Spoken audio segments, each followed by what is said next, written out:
Cannabis यानी गांजा, ये दवा है या खतरा? चलो आज इसी सवाल की तह तक चलते हैं।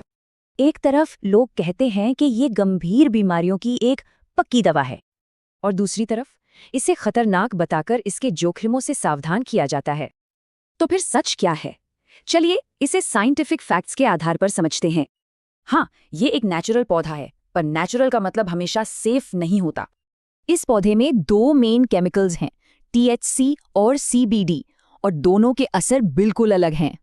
और बस यही फर्क इस पूरी बहस का सेंटर पॉइंट है। इसे समझना जरूरी है। तो आखिर ये काम कैसे करता है?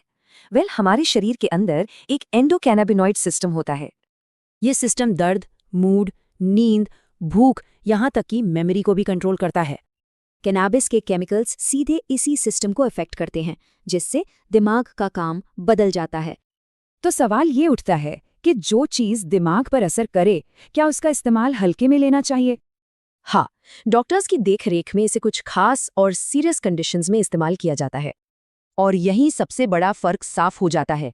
ये कोई मौज मस्ती के लिए नहीं है, लेकिन इसके कुछ सीरियस रिस्क भी हैं। पहले बात करते हैं शॉर्ट टर्म इफेक्ट्स की, जैसे कि याददाश्त कमजोर होना, घबराहट या पैनिक होना, और फैसला लेने की क्षमता पर असर। और लॉन्ग टर्म में तो लत, मेंटल हेल्थ प्रॉब्लम्स और ब्रेन डेवलपमेंट पर भी बुरा असर पड़ सकता है। तो फिर इसे लीगल क्यों किया जा रहा है? इसकी वजह ये नहीं है कि ये सेफ है। सोचिए, शराब भी तो लीगल है, पर उसके खतरे तो हम सब जानते ही हैं। तो मतलब ये सेफ है या अनसेफ? इसका जवाब हाँ या ना में नहीं है।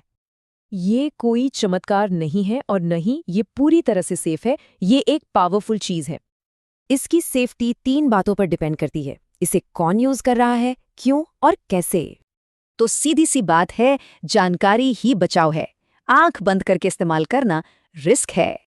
अगली बार कोई कहे ये तो बस एक पौधा है, तो सोचिएगा कि अपने दिमाग को बस एक पौधे के भरोसे छोड़ना ठीक है? इस पूरे मुद्दे पर आप क्या सोचते हैं, नीचे कमेंट्स में जरूर बताइएगा। ऐसे और फैक्ट बेस्ड एनालिसिस के लिए हमें लाइक, शेयर और सब्सक्राइब करके सपोर्ट करें।